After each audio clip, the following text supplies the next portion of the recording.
É bom, depois tem que contar a história para você Vambora, do que é maçonaria, a gente né? vai falar disso agora. A maçonaria, ela começou, veio, o que nós conhecemos hoje, ela veio das guildas de pedreiros livres da Idade Média. Quando o Império Romano ruiu, existia uma classe, né? O Império Romano deixou obras arquitetônicas até hoje. Nós temos na Europa, no Oriente Médio, em toda a parte no norte da África, tem obras. Então existia um número de pessoas que conheciam a arte da construção. Quando entrou a Idade Média, que o Império Romano ruiu, a Europa entrou num período negro, né?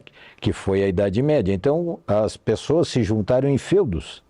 E ali você tinha o dono do feudo, você tinha a família e tinha os camponeses que trabalhavam para o senhor feudal em troca de proteção. E, na verdade, era um trabalho escravo, porque o cara nascia, morria, vivia ali. Mas nesse meio existia um grupo de pessoas que conheciam a arte da construção. Mason, em inglês, que é maçom, e maçom em francês significa pedreiro. Então, essas pessoas é uma categoria de profissional que construíam os castelos, os monastérios, toda a parte de pontes, de rios, de catedrais, eram pedreiros mesmo. Você vê que na Europa você tem um monte de obra de pedreiro, de pedra que está lá, aqueles aquedutos que existem até hoje, que foram construídos pelos romanos, é tudo arte da pedra, da construção. E eles podiam, então, circular livremente, por isso chama maçom livre, né? Franc-maçon, em francês, ou Freemason em inglês, que eram maçons que poderiam, esses pedreiros, esses canteiros de obra, podiam circular na Europa livremente. Por isso que chamavam pedreiros livres, e eles não se reportavam às leis do local onde eles estavam trabalhando, eles se reportavam ao Papa. Normalmente a igreja contratava o trabalho desses pedreiros, dessas guildas, de pedreiros para construir os seus monastérios, os templos, a igreja, a catedral, e ficavam trabalhando. Em um dado momento, então assim, loja que a gente chama, né, no português, você tem o nome de loja maçônica, na verdade é uma tradução fonética, porque em inglês, na verdade, esse termo vem de load, que é alojamento. Olha só, porque a os loja pedreiros de load, falava loja. Vem de load, aí no tradução, para você ter foneticamente o mesmo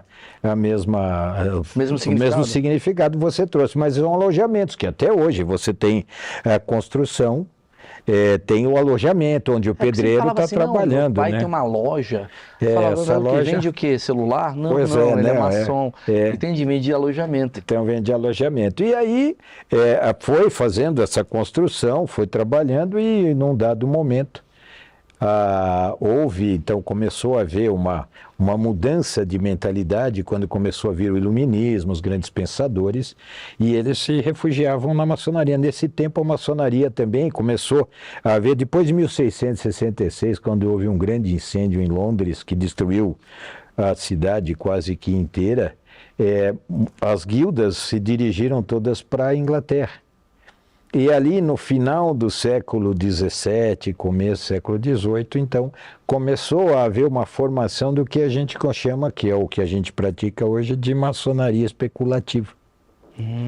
Então ela deixou de ser operativa e passou a ser especulativa, que é o que nós praticamos hoje. A operativa, ela, o próprio nome diz... Trabalhava na pedra. Trabalhava na pedra. Na construção. Seja, eram pedreiros de fato. Eram pedreiros de fato. E a de hoje, que é especulativa... Aí começou em 1717, foi quando, na verdade, houve uma fase de transição.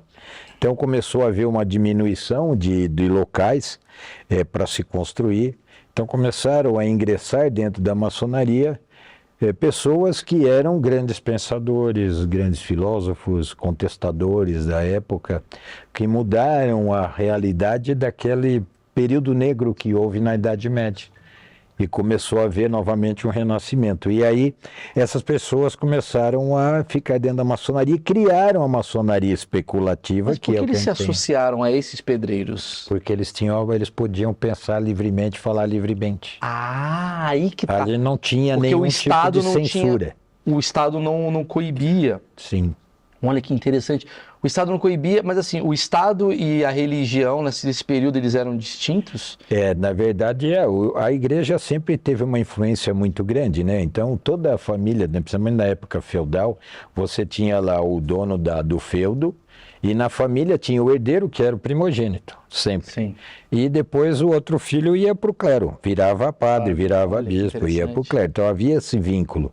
E por conta disso que começou a haver, então, porque você vê, no começo, a relação entre a igreja e a maçonaria era comercial. Sim. Ele contratava para fazer o trabalho lá da igreja, do monastério e tal, era operativo. Quando começaram a vir os pensadores, começaram a questionar alguns dogmas da igreja.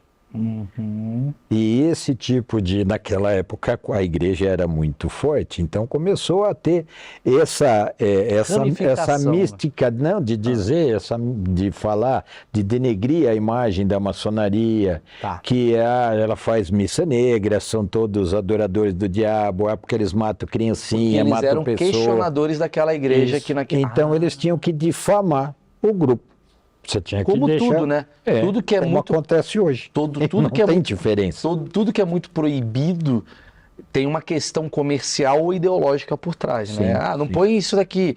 O gay é errado. Por quê? Você vai descobrir, tem uma questão, né? A maconha é errada por causa de outra questão, né? Tem muita coisa que o poder... né? Quando é contra aquela nova linha de pensamento ideológico. Mas hoje serve também, né? Você vai no Twitter criticar... um político, em pouco tempo você está destruído, você não entende por quê. Pois é. Você sai como um cara errado. Olha que interessante. Então vocês vivenciaram as fake news no começo. Pois é, naquela época, nos começos do tempo. Então, em 1717, 4 alojamentos maçônicos que tinham ali operativos e especulativos no meio ali, eles começaram a formar, vamos assim, olha, porque eles faziam festas solsticiais. Naquela época era festa solstício, o verão, o inverno, e cada um fazia o seu. Então eles resolveram se juntar, vamos fazer a festa junto, e criaram então o que se chamou de grande loja. Vamos fazer a primeira grande loja. Então tem as lojas maçônicas, vamos formar a primeira grande loja. Juntando operativos e juntaram. Nos primeiros anos eles só se reuniam, nos 2, 3 primeiros anos eles se reuniam para fazer a festa. A festa solsticial, que é onde eles ingressavam novos membros para trabalhar nas pedreiras, então faziam todo esse negócio. Aí falam muito, então foi por causa disso que começou a desenvolver a maçonaria especulativa como a gente diz hoje. Mas o segredo da maçonaria, que muita gente, assim, ninguém acredita que a gente fala que maçonaria não tem segredo nenhum, ninguém acredita. Mas é porque a parte do segredo, ela vem da tradição dessa época. São coisas guardadas, não tem nada guardado, não tem nada. Não, isso é um grande achismo. E ninguém acredita, mas é um fato. Antigamente você tinha que ter o segredo do conhecimento da arte da construção. Porque se todo mundo soubesse construir, você não ia ter aquela liberdade que o cara tinha à época, que era uma liberdade muito relativa.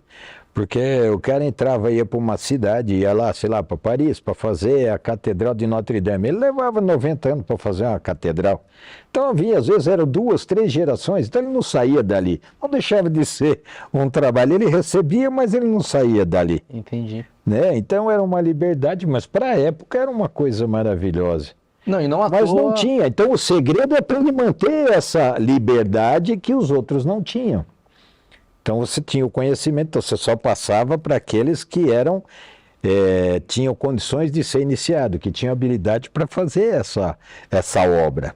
Então foi por isso que houve o segredo, isso trouxe como tradição.